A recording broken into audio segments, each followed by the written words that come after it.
Give it just one more. Look like you're picking cotton. I'm going there. Cotton has thorns on it. It's very soft. So you pick cotton? I did as a child, so my mother could demonstrate. She suffered as a child. So maybe that's how they were so poor. That's how What? As a kid, my grandmother lived in North Carolina, and they had a big farm, cotton. And that's the only time we'd go visit. It was cotton picking time. They got free labor. Take all the kids and everybody show up, cousins. It was like a family reunion, but it was cotton picking time. Northeast Arkansas.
Those same leaves are stomata, which are microscopic holes.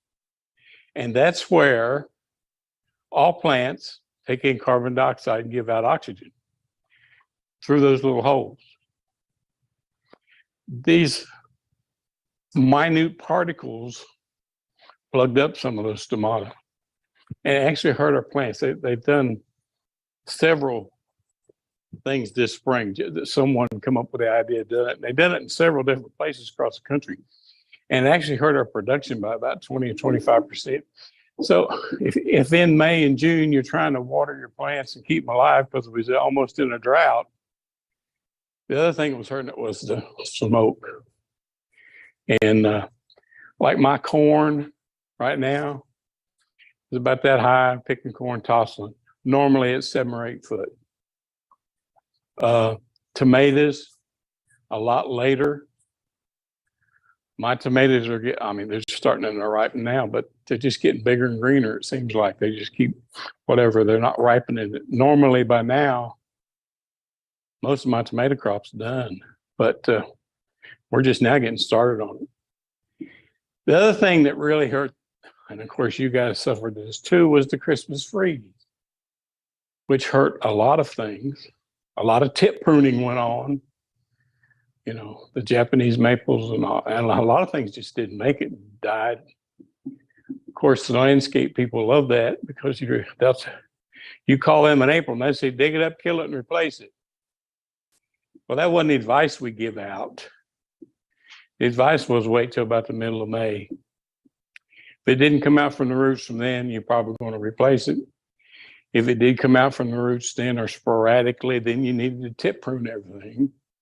Keep the plant alive and all that. But the one thing that I don't know, you guys can answer this for yourself. The one thing the winter freeze done for me, I don't have Japanese beetles this year. I think it killed them. No,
But as it matures, it's going into the heat.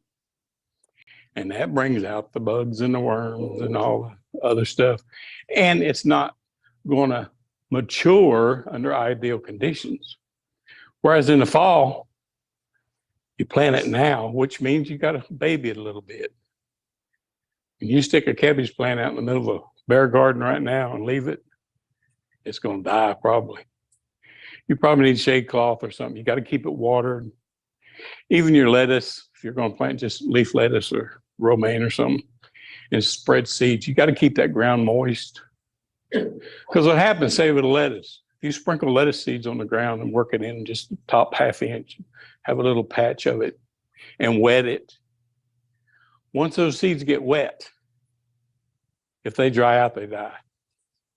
So you got to keep them watered. I mean, you got to get through once it goes. But the same thing with a lettuce, it's growing into its ideal condition. It's going to bolt a hole less. You know, you take leaf lettuce now and plant it in the spring, and by the time you've eaten the first 3 or 4 foot of a row, the rest of it's done bolted, and you have to pick it up and throw it in the compost pile. So it's just ideal conditions for most things. Basically, anything that you can plant in early spring, you can plant in the fall. And there's other things, I mean, green beans, as long as it's not pole beans, but bush beans. You can plant bush beans right now and have green beans before frost. When's your average frost down here? First frost. See, Is that the first one in our area? okay. Well, ours is October 8th, so it's a little different on the mountain. But you can get a crop of green beans in. Anything short-lived. Some of your, I say bush tomatoes, but the more patio type tomatoes, you can plant them now. You can find them. And they'll mature before we have frost. You know, squash, if you're still ready to grow squash, One thing about squash is when you got squash, everybody's got squash. You grow squash in the fall and they'll come get it. I mean, but you got, there's time for, straight neck yellow and zucchini. It's about a 60-day thing and you'll have fruit, but you can grow that kind of stuff now too. And of course, all your fall stuff, turnips and turnip greens and anything radishes, anything green onions.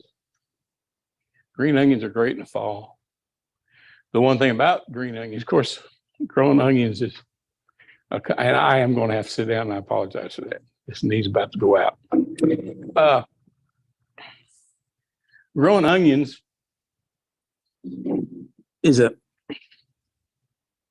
project of mine that I've done over the last 5 or 6 years. And I always wanted to grow Vidalia onions.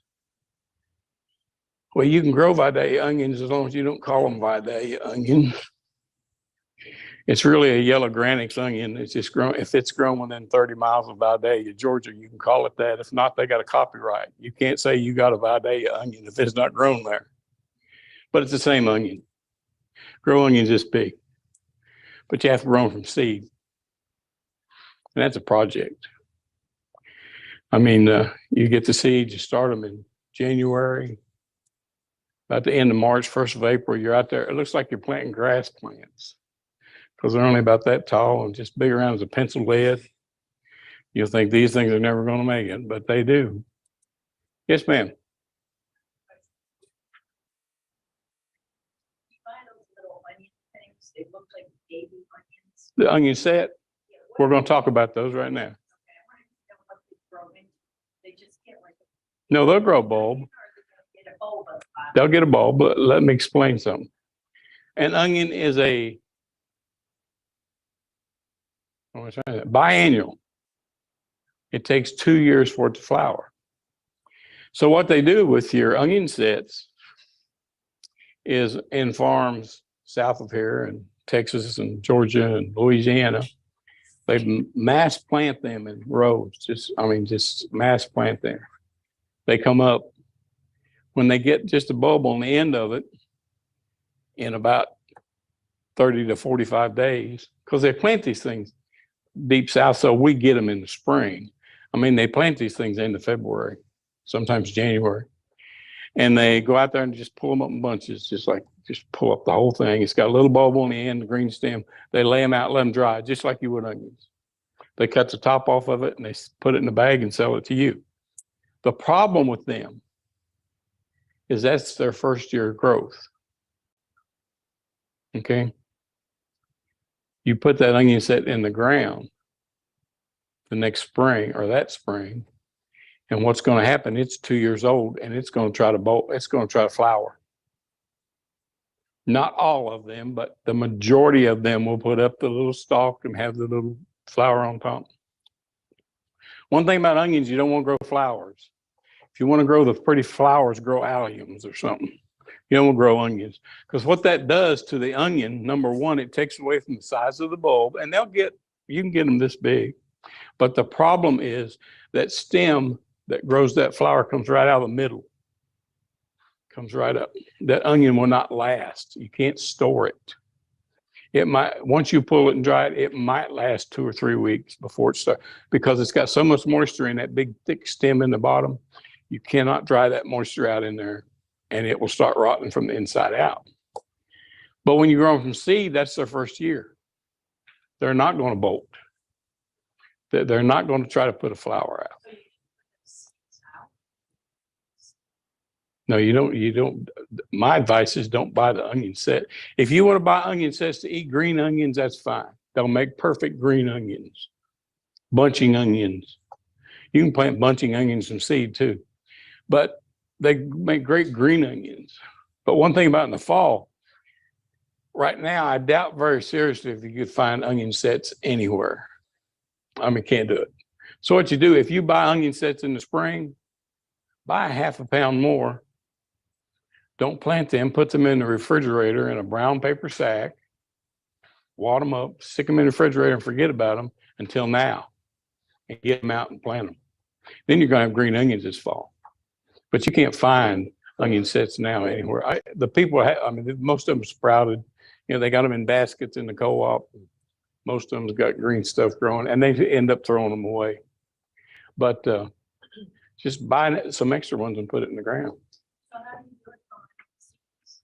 Well, number one, you pay about $2 for 500 seeds, which is a whole lot of seed. You start them in January. I've got a greenhouse, so that helps. Okay. You can do it in the house. I've seen a couple people do it in the house, as long as you got a grow light or something like that. But you let them sprout and come up. And when they get up about this tall and they get kind of leggy, you give them a haircut. And that stiffens the stem up, but you just go through the scissors and cut them all off. And then that stiffens the plant up. And then about probably around here, middle of March, the 1st of April, you plant those little things. And like I say, it looks like you're planting grass because they're this big.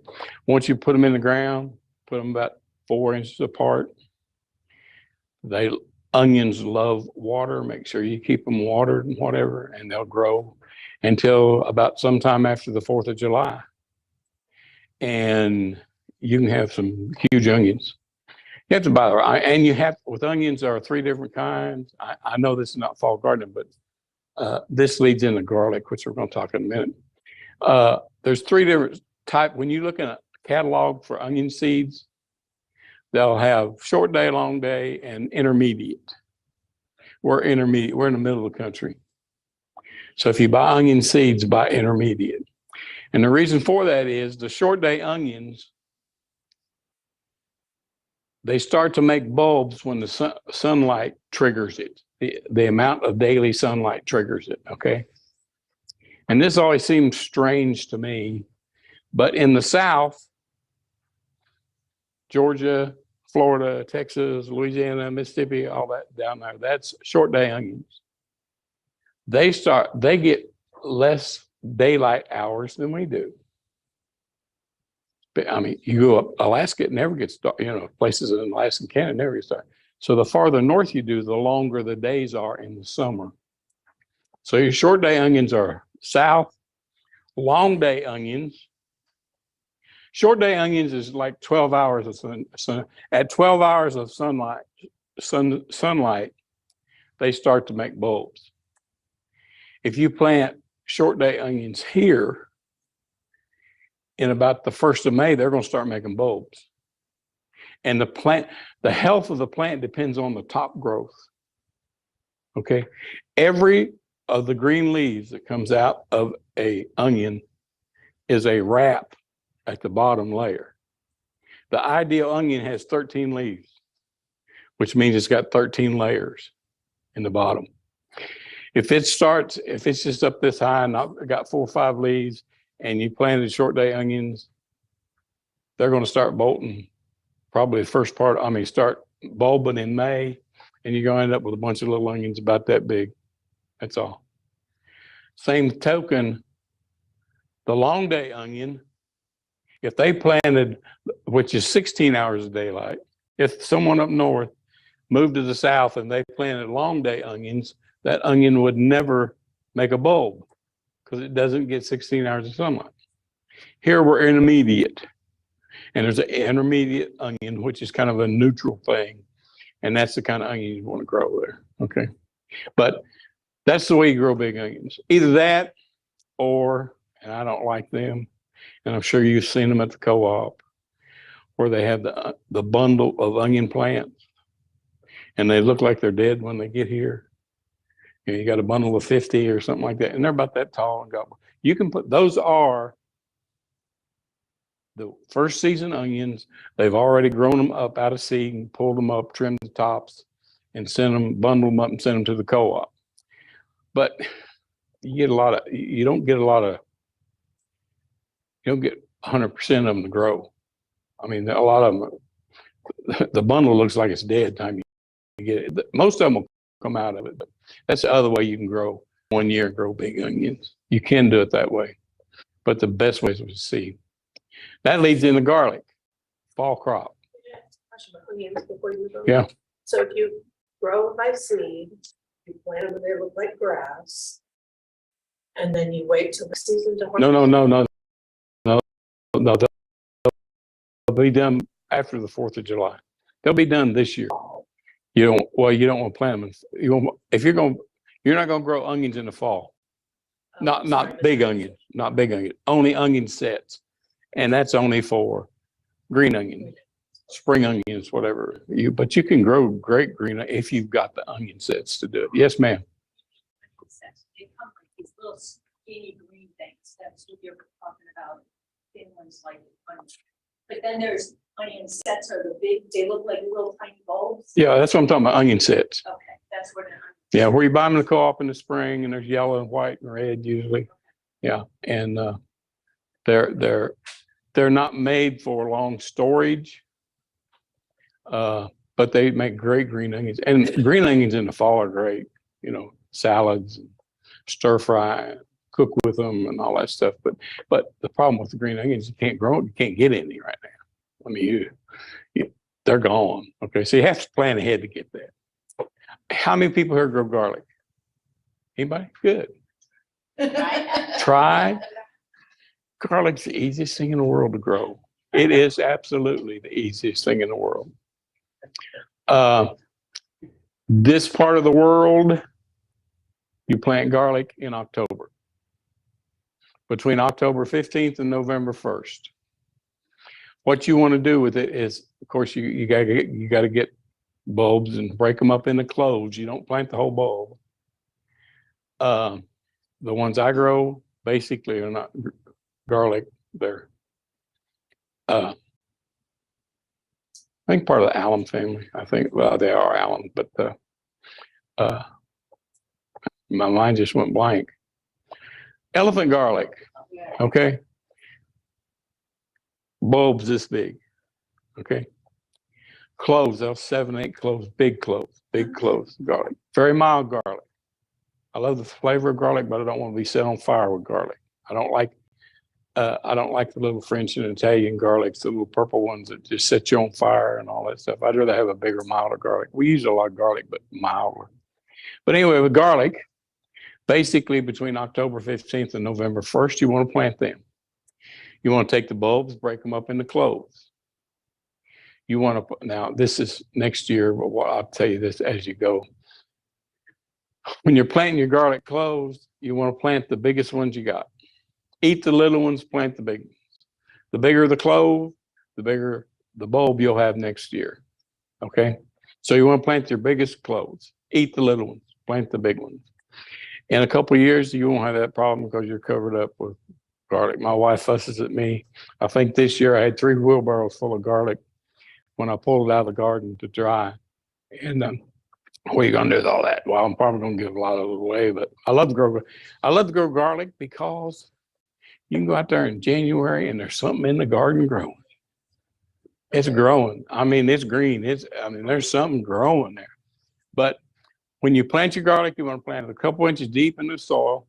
Then the key to it is you have to mulch it. You need to mulch it with 6 to 8 inches of something. Plant it. You do not. If that bulb freezes, it's done. You want to protect it. You're going to put 6 to 8 inches of mulch. Grass clippings, shredded leaves. I basically use leaf mold that I cover them up with. That's 1 year old, and I cover it that deep. And usually by Christmas, I've got garlic growing. Okay. Now, this year that wasn't a good thing because when the Christmas freeze came, my garlic disappeared. I mean, it just fell over. It was mush, but they came back. They're hard to kill. You can't hardly kill garlic clove with a hammer unless it freezes. And by putting that mulch on, the only thing that froze was the top. The bottom stayed alive. What it does when you first plant it in October, it starts making roots. Okay, and then the top comes out. So it's got the root growth before the freeze hit and all that stuff. So you have garlic. And it's as big this year as it was years before. Yes, ma'am. How many hours of sun is that? Who? The garlic. Hours of sun, at least. It have to be over 6. So. Have to be. No, you need at least all afternoon or something like that to get it to grow good. Okay, that's what we're getting to. It's going to come up about usually mid-May to end of May. You're going to see a garlic scape come up to the middle of it and have that, it looks like a little arrowhead on the top of it. That's the bloom. Cut them off. You do not want it to bloom. Same thing with an onion. It's going to take away from the size of your bulb because all the energy is going into making that bloom. Okay. So you want to cut those off. You can eat them. They're great. But when you see that, it'll come right out of the middle of it, come up, and it'll have a little arrowhead on top of it. That's where the bloom is going to be. Take your knife and cut it off as low as you can. Take them to the kitchen. You can stir fry with them. You can dehydrate them. You can freeze them. Do whatever you want to with them. They're good to eat. Great in stir fry, especially fresh. Got a good garlic flavor. I mean, if you want the garlic flavor, or you can just cut them off, throw them on the ground. But they're edible. Okay, but don't let them go to seed. It's going to cut down on your garlic. Yes, ma'am. I've only had a few garlic that I left the bloom on. Mm-hmm. You know, so they went to seed. What do I do with the seed? You can plant the seed, but it's going to take 5 years to make a garlic. On it rot. What? Seed. The seed rot? 5 years. Well, just- No. What you're going to do is you collect those seeds and plant them now or in October. It's going to come up and you're going to have a little sprout out there. And most of them will come up. I mean, it depends on what's pollinated and what's not, but most of them will come up and you'll have all this little grass sticking up. And by the end of the summer, that's all you're going to have is about that much growth. And you're going to have a little bulblet on the bottom about that big. Well, you have to pull that up, dry it. Next year, plant those bulblets. And the next year, it's going to be an immature garlic, which is about that big, which is solid. There's no cloves in it. It's just solid. It's solid garlic. You're going to have to collect those and dry those and then plant them the next year, and it gets a little bigger. And it takes 4 to 5 years for that to make cloves. So, I mean, growing them from seeds, go buy you some garlic clove at the grocery store and plant the cloves. I mean, the seed part is ridiculous. Now, as far as harvest, there's, normally with onions, you're growing onions, you wait till the top falls over, that neck's dead and all that, and it starts drying out. That's when you pull your onions. Don't do that with garlic. The reason for that is, again, every one of these, and you're going to have garlic that's this tall. The neck's going to be this big. It's a huge plant. But every one of those leaves is a wrap protecting those cloves. Okay? Excuse me. As these leaves starts to end about the end of June, you're going to start seeing some of your bottom leaves start to turn brown. As those turn brown, that means that that's the outer leaves, or the ones on the bottom, are the ones that are on the outside of the clove, okay, or the bulb. When those start turning brown, when you get 3 or 4 brown leaves up here, that's when you pull your garlic. It's still standing up tall. You pull your garlic. Now, if you don't, here's what happens. And it really doesn't hurt the garlic, but it doesn't look good. And if your daughter comes to collect garlic, take to the county fair, you don't want them to look like this. Because what happens is, if you let that thing completely die and start to fall over, all those outer layers, that paper skin on the garlic bulb you got when you peel it off and you finally get to the clove, all those are gone. So what happens is that garlic bulb underneath does this. And you got all these little things sticking out here. It's full of dirt. The garlic's still good, but it don't look good. Like I said, my daughter comes over every fall and takes them to the fair. She wants the pretty ones, to get a blue ribbon and all that stuff. So you want, and they're easier to store when they're in bulbs rather than just broke wide open. And it's all dirt, you pulled it up through the dirt and there's dirt in there and all that stuff, because you don't want to wash them. You just want to kind of beat the dirt out of them and let them dry. But it's still a good clove garlic. Just a matter of it's a little messy, but when you get 4 or 5 leaves that have started turning brown, and usually, give or take a week, it's usually 4th of July. It may be a little before, and you don't pull all your garlic at the same time. You go out there and pull the ones that have the brown leaves. If they're still green and growing, let them grow. But every couple of days, go out there and check. If you see another 3 or 4 or 5 of them that's got those brown leaves, pull them up. Shake the dirt off of them. Store them. You need to store them for at least 30 days before you use them. What happens is you're going to just lay it out. Now, what basically I do with my onions and my garlic is in my barn, I've got some old screen doors and different things, and I got them kind of up against the wall out of the way. And when it's time to store onions, I prop them up with sticks and put them on the screen door and let them lay there.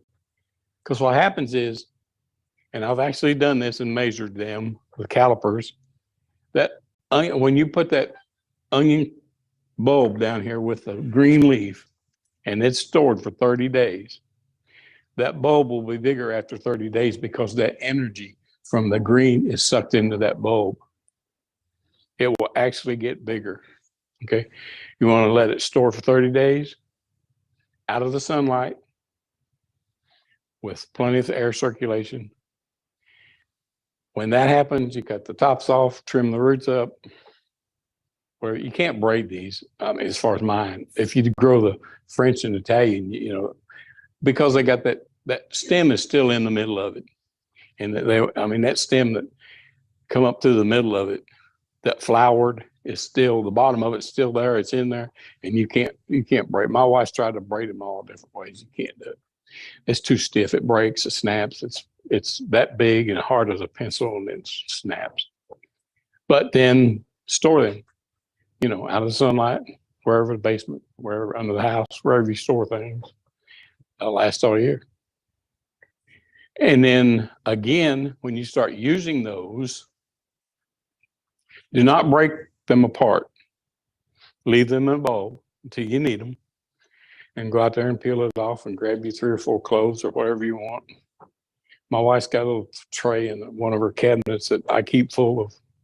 Whenever she wants garlic, she goes in there and gets it, and when it's empty, she tells me, and I go get more and put it in there and whatever. Keep them handy. But you don't want to just break them all apart. Okay. Then, like my onions right now, my garlic right now basically is dried, still in the barn. I have not trimmed them up. I've not brought them in the house. I wait until it's going to freeze. Until it gets cold. Usually 1st October. I'll go out there and trim them all up and all that stuff. But that's when I pick out the ones that I'm going to plant. Now, the other thing that's going to happen is we talked about these bulblets that come from the seed about that big. When you pull your garlic, around the roots, there's going to be some of them little bulblets. Okay? Those, when you pull them up, they usually fall off and they fall back in the dirt. So what happens next year? Where you had your garlic last year, you're going to have all these little things coming up. You know, which I usually just till them up and let them go. But every once in a while, and I don't know why, but we talked about an immature bulb. When I pulled my garlic this year, I had probably 150 bulbs, plants, and probably about 10 of them, when I pulled them, they were that big and not a clove in the bunch. It's solid. It's an immature bulb, okay? And that's probably one that was left in the ground or whatever over 3 or 4 years and whatever, but for some reason, it didn't make cloves. So what I do with those is I pull them and I store them just like the others. But when you plant that thing back, next year it'll make cloves. So I've got about 10 of them that are about that big. If you cut one open, it's solid garlic. There's no layers, not like rings and onion, anything like that. It's solid garlic. And you can eat it. I mean, it's got the same flavor, taste, all that. But usually, I mean, who needs that much garlic at one time? Usually, you don't need that much. But you can plant those back. And it's just an immature bulb, and it will eventually make cloves. But every year I've always got just a handful of them that for some reason, I don't know what conditions, I don't know, some fold or something may chewed some roots off of it or something. I don't know. But for some reason, and it ain't in one spot or anything, it's just random. There'll just be one or here, there, one there. But then you want to, like I say, don't break them apart. But when it comes about the 1st of October and I'm ready to put them, store them, that's when I do my sorting as far as how many clothes I want to put out this year. And the ones that, and you can feel how big those are. And you'll have some that's got 5 great big. I have one over here that's got maybe 1 or 2 clothes in it. It's this big. But I usually take the ones that's got all big clothes, break them apart, and get ready to plant. And then by, like I said, about October 15th, I plant them and plant the little ones. And usually when I do that, if I got, you'll have every once in a while you'll have a little one stuck in with 4 or 5 big ones, and I'll put it in another pot over here, and that's what I take to the house for us to eat. But then plant them back. Garlic's easy to grow. I love to grow it. Good to eat. Fertilizer. Pardon? What about fertilizer? If you're mulching with a good grass clippings or leaf mold or something like that, you don't need to worry about fertilizer. There's enough. I mean, grass is gold to me. Grass clippings. I got 5 acres I mow with 2 lawnmowers, got baggers. I save every grass blade I get. That stuff rots down very easily. A lot of nutrition in your grass. Yes, ma'am. Grass mold, I'm not concerned about the mold. Mold? That's breaking it down. That's what you want. Oh, okay. That's breaking down the nutrition to feed your garlic and everything else. Now you don't want to use, do not use green grass clippings on a garden that's fresh. We're talking about putting garlic cloves in, and I don't use grass clippings on my garlic anyway. I use 1-year-old leaf mold, which is about half decomposed anyway, and got a lot of mold in it and fungus and all that stuff. But the grass clippings in the garden in the summertime, never put that on the garden green. What happens is the beneficial bacteria in the garden that digests all this plant matter and all this stuff that actually produces nitrogen that feeds your plants while they're out there growing in the summer. If you got peppers growing here and you go out with green grass, just cut off the grass, and mulch those with green grass clippings, that bacteria will sense that and it will go to the green grass clippings and it will start decomposing those. But what it does is you've got it up here above the soil so that nitrogen will not get to you're actually robbing your plants of nitrogen while that decomposition is happening. Now, eventually, all that decomposition will get washed down into the soil and be beneficial for your plants. But during the period of that breakdown, which is about 30 days, you're actually robbing your plants of nitrogen. So what do you do with your grass clippings when they're fresh? When they're fresh, pile them up. And then you wait at least 30 days before you. And let them turn. I don't pile that they just mash. I pile them kind of loosely so they dry out more than they rot. Okay. And then I use that as mulch on my peppers and cabbage and all that other stuff. Okay. One other thing I want to talk about as far as fall, and that's weeds. God, I hate weeds. I usually bring this up when I teach a gardening 101 or something like that. But used to, when I was a kid, had a garden out back, grew things just like my dad did and all that stuff. And the first thing anybody do is they go to the co-op and buy 400-pound fertilizer, go out there and spread it on the garden. Then they'd plow it or disc it or something, work it in, and then plant. Well, when you do that, you're not only fertilizing your garden, but you're fertilizing all those weeds in between the rows. And those weeds in between the rows are your problem. And you're not helping it. Okay? Like I said, I hate weeds. Best time to kill weeds is when they're that big. Don't let them go to seed. You drive down the road and you can see it right now. I saw it coming in. Somebody's had a garden in the backyard, and you can tell it's a garden because it's this high. There's nothing in it green. Everything's brown, and everything is going to seed, and there's weeds everywhere. And they'll come in next spring and either bush hog it or till it or plow it or something and put all them seeds back in the ground, and then next year you got more weeds. Okay. Don't let weeds go to seed. Just don't let them go to seed. That's the best thing you can do. Best way to keep them out of your garden, don't put them in. Now, you can't control your neighbor's dandelions, but if you don't let them go to seed, I talk about a seed bank. If you've got a high weed seed bank, you're going to have weeds all the time. You need to lower that.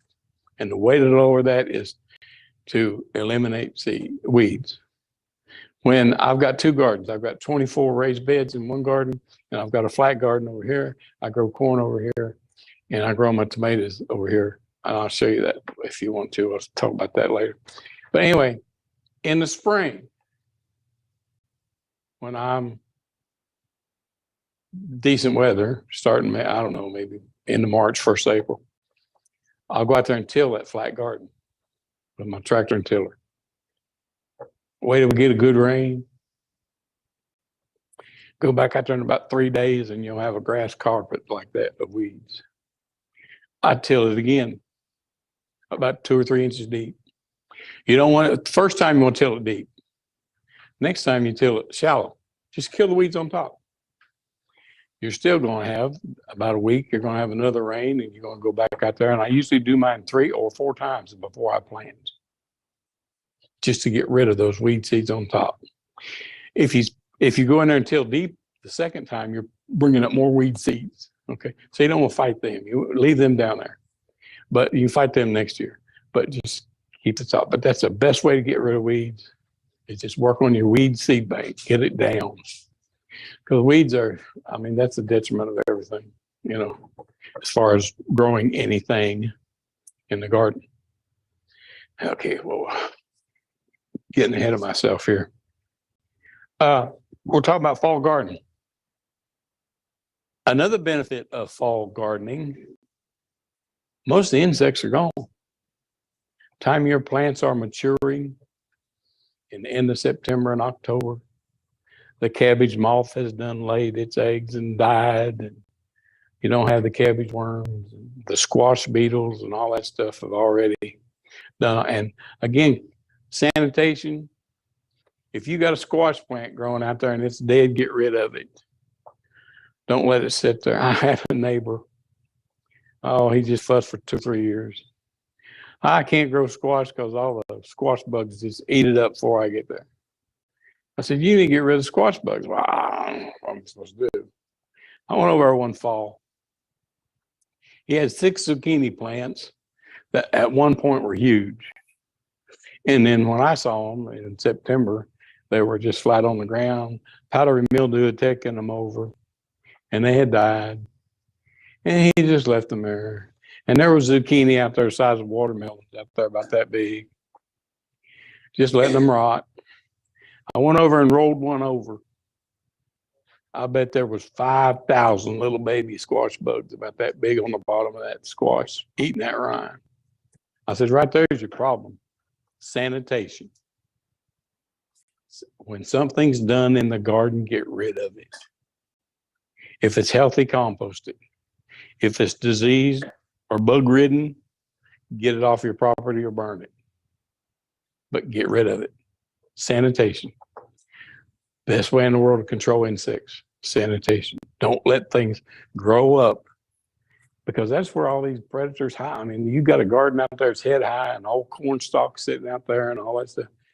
All them corn earworms and all that, they've been falling in the ground and they've laid eggs, and you're going to have more moths next year, and you're going to have worse corn earworms than you did before. Sanitation. That's one thing about, which is not a fall garden, but tomato hornworm.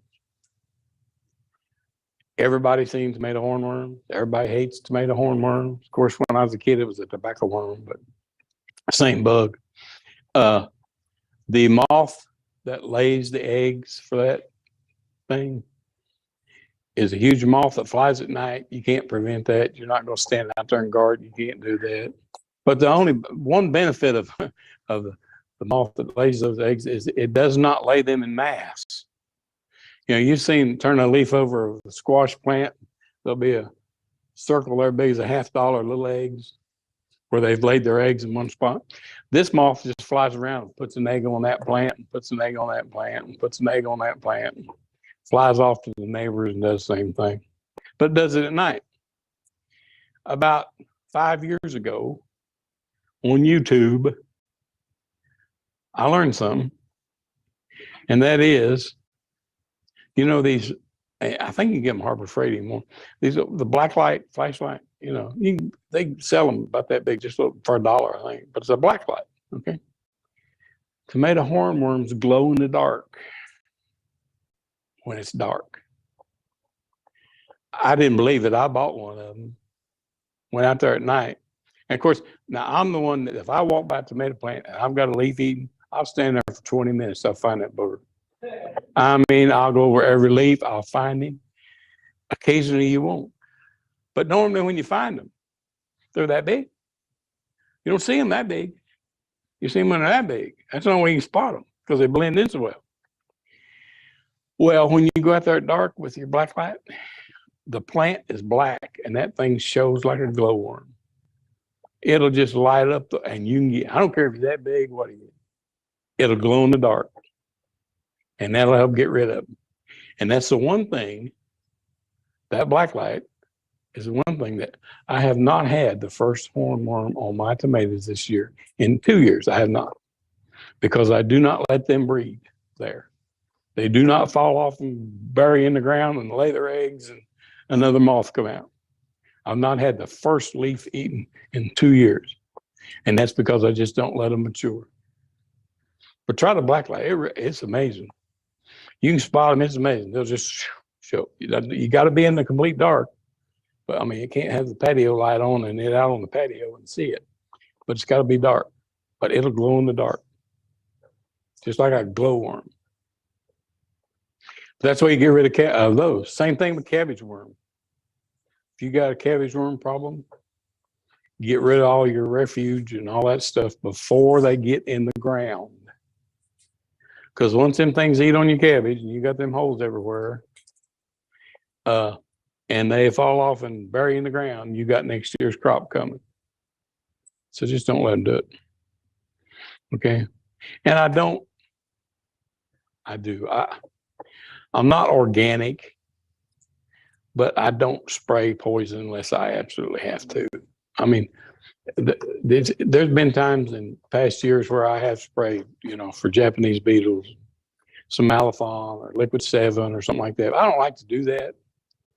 And so if I can keep from doing that, that's the way I try to approach things. Like I said, I'm not organic in that fact as far as it's got to be natural and all that stuff. I don't do that. But I do like to keep the bugs down.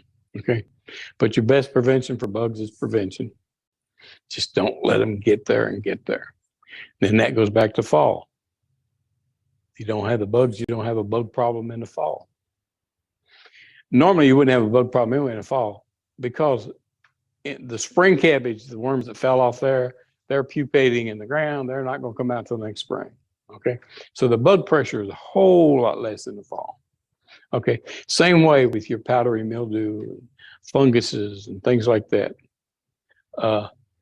Most of that stuff has lived its cycle normally. And I can't say this is a normal year, but normally we have our good rains in, you know, April, May, and June. Gets towards the end of July and August and it's dry. Well, this funguses thrive in moist, damp air. The early blight on tomatoes is called by fungus. What happens is, we talked about the holes on the bottom of the leaves. Here, when you got tomatoes in your garden and it rains hard in the spring and that dirt gets splashed up, that's how a fungus gets in your tomato plant. Okay. I teach a 3-hour tomato class. We won't go into all that today. But in the spring, you might consider that. And I'll tell you how to prevent the early blight. But basically, and that's just because of fungus. Well, what happens when it really rains hard and you get this beating rain and all this dirt splashed up in the air. It splashes dirt on the leaves. The fungus gets in your plant. You got to do something about it. But anyway, it also becomes airborne as long as it stays humid. And normally, in the May, June, we get a big thunderstorm, a lot of rain. It'll stay humid for 2 or 3 days. That fungus is floating around in the air.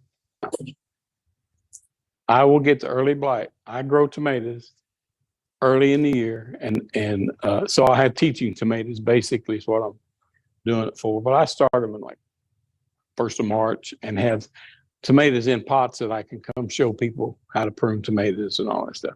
But anyway, they're in the greenhouse. There's no dirt, soil in my greenhouse. It's all potting mix. Tomatoes in that greenhouse will start getting the early blight because of this. It's floating around. And until the air dries out and we get lower humidity, that fungus is floating around. Okay, so that's the way it gets in there. You have to fight it, prevent it, do it. Has anybody got blight on their tomatoes now? Where the leaves are turning brown at the bottom and all that stuff? They're yellow. Yeah, they're turning yellow. They'll turn brown eventually. I think, yeah, and then they just crispy. Yeah, crispy, yeah. That's a blight. Yep. I'd say early blight. There is a late blight.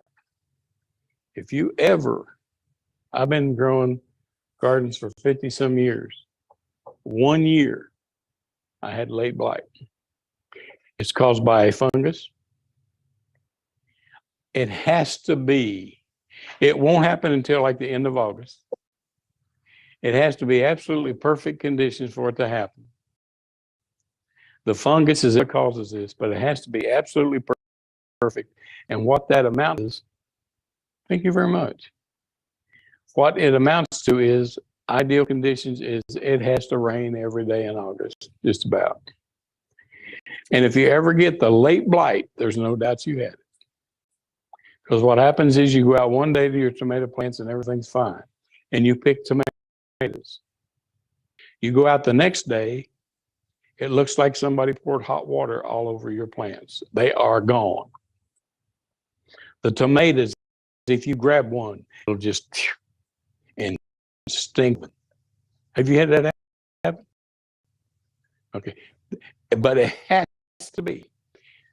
It has to be. We don't have that problem right here.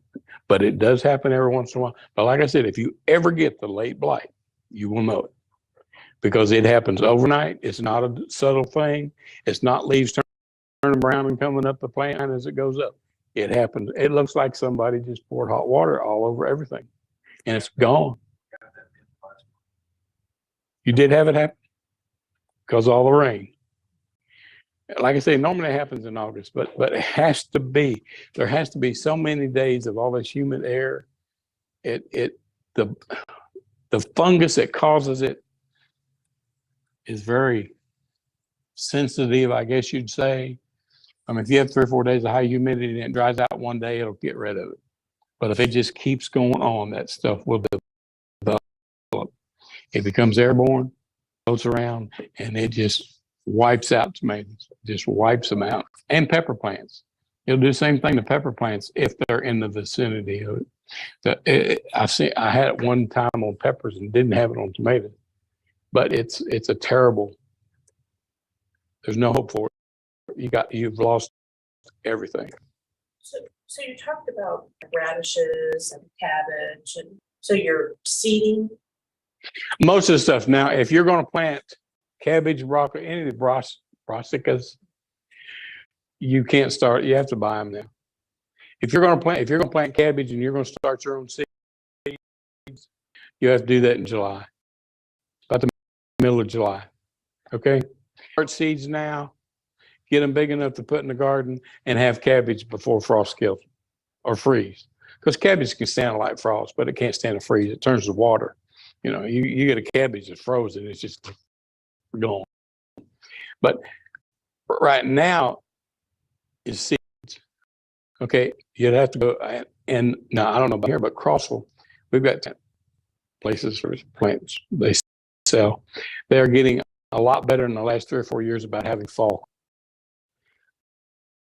5, 6, 7 years ago, you couldn't in August. If you're going to plant cabbage now, you need to do it by the 15th, which is pretty soon. If you're going to plant broccoli or cauliflower, you need to do it by August 15th.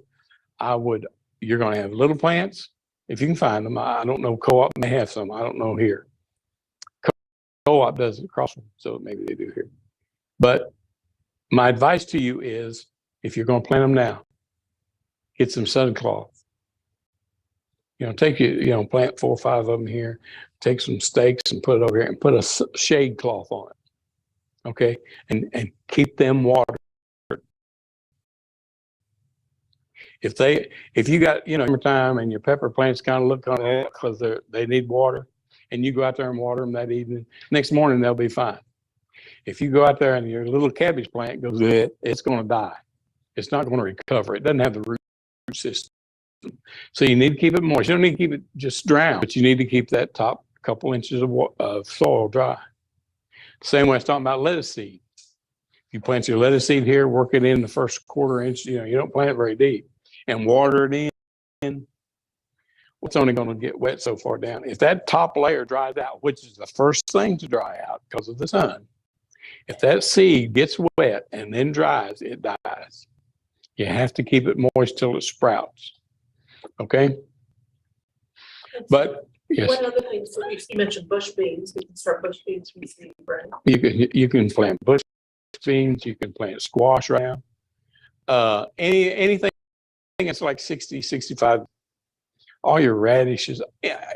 There's 100 different lettuces you can plant now. All because turnips. Of course, turnips to me taste better after a way. As far as the bottom, I don't care about the leaves. Carrots probably will. If you mulch, if you get carrots to grow right now, okay, what I would do is, once we're going to get a freeze, not a frost. A frost won't hurt carrots. Okay, I would mulch them for the first freeze. I mean, if it's going to get down to 20, 25 degrees, I'd go out there and mulch them. Okay, and just leave them there. They'll continue to grow and get bigger. And you go out there in the wintertime and dig them up. I overwinter carrots a lot. And, that they won't get great. I mean, you don't get great big, but you're going to have fresh carrots and they're going to be very, very sweet, right time of year. They're going to taste better. But any of your stuff you can plant in the spring. I mean, it just goes back to about anything you want to plant in the spring, early. But there's 100 different lettuces. I mean, you can plant. This Pardon? freeze, lettuce to freeze, and it's fine too, very sweet, not a hard freeze. Yeah, You know, just a frost. plain old Just a frost, right? But, Right. they're not done, even if they look maybe like they are a little, the next day they'll be. Yeah, they'll perk right up. They get a freeze and then they go to water. But there's a lot of different lettuces you can grow, Roma, and different, the Chinese cabbage and all this stuff. You can grow different things like that. So other than co-ops, does anybody know the local sports by little? Williams Bridge, they haven't been there this year, but they've had the past 2 years. But they have. Well, They had fall. Yeah. Does everybody know where that is? Pine Ridge Road, Mhm. just off Pine Ridge Road. Right. So they do have fall crops. They did. I haven't bought them this year, but I have the past. I haven't been there enough to be, so. Yeah. It's one of the challenges we have here locally is finding starts in the fall. Has anybody had any really good luck? Yes, maybe you. So, I mean, Crossville's not that far. They have, and there are regionally, there are other places, other co-ops. I don't know. Lowe's at Crossville has some. So our I don't know about here. doesn't have any seeds left. I went. Don't any plants or seeds. No garden. Because I was looking for lettuce seeds. Oh, okay. And they didn't. So. Rural King has, of course, that's Crossville too, but Rural King has a lot of seeds left right now. I think I saw a Tractor Supply the other day. I haven't been there yet. That's a good idea. Another our co-op selection, freeze, when I was Yeah. there the other day. Our co-op sells out of things pretty quickly, so if you want to buy something at the co-op, you gotta get it. So anyways, all right, so let's just take a minute. Any more questions from the audience before we? I got all afternoon, so that's up to you guys. It's 1 o'clock, post the official program, but I'd invite you to stay and talk with Brett. Yes, ma'am. I just, so I might have missed it, I came in a little bit late, but so we start now in August, or is it August 15th forward? You can plan now. Yeah, anytime around. But plan it by then.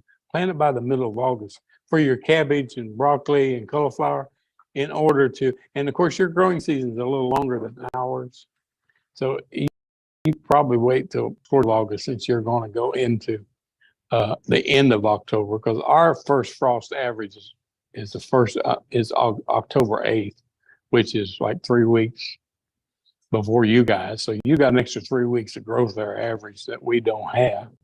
But that's what I recommend up over. Anyway, plant it in August. You get it in the ground, plant it in August, and baby it for a while. But now once that cabbage, gets out and as that, are you a pill pusher or something? I've got some seeds to ask you about. Okay. It looked like pills to me. I thought it was a dope dealer or something. But as that cabbage, puts on good true leaves and you get up here, you're going to be up into September and cooler nights and all that. And then you don't have to baby as much, as it. But when that plants, you need to probably shade cloth it, keep it moist. Don't keep it drowned, but keep it moist and let it go. It'll do great. So we have a bunch of Kentucky Wonder seeds. Yes. Will those make beans, Bob? No. Pole beans, no. Those are. Yeah, those are pole beans. So we will, Because it takes longer. Yeah, it takes longer to grow. Yeah, okay. So then we have some okra, some carmine okra. Too late, no. Too late. And then some white pumpkins. No, that's a long season, 100-day crop. No, That's 100-day crop. And then you have corn, which I think is too long. no, July 4th corn. Yeah. If you don't get corn to ground by July 4th, it probably won't do good.